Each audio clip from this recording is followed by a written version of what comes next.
प्रश्न माहिती आहे आणि दोन पक्षांनी एकत्र येऊन हा मोर्चा मोठ्या प्रमाणात यशस्वी करण्यासाठी प्रयत्न केलेले आहेत. मला असं वाटतं मनसेचे नेतेसुद्धा मुंबईतून नेते सगळे आलेले आहेत. बाळा नांदगावकर आहेत मला वाटतं आणि अभ्यंकर आहेत, संदीप देशपांडे आहेत. एकत्र मोर्चा निघेल.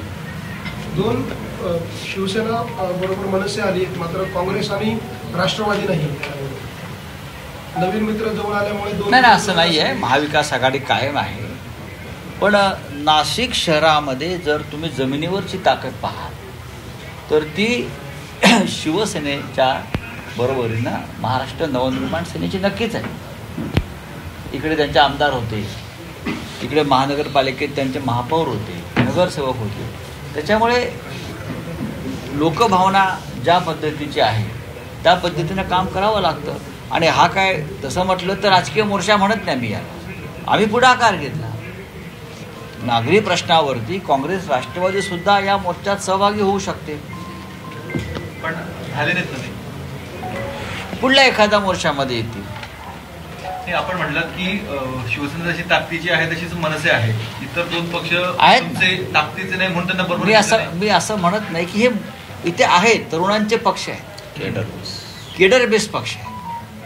त्यांनी पुढाकार घेतला स्वतःहून हे मोर्चे काढण्यासाठी.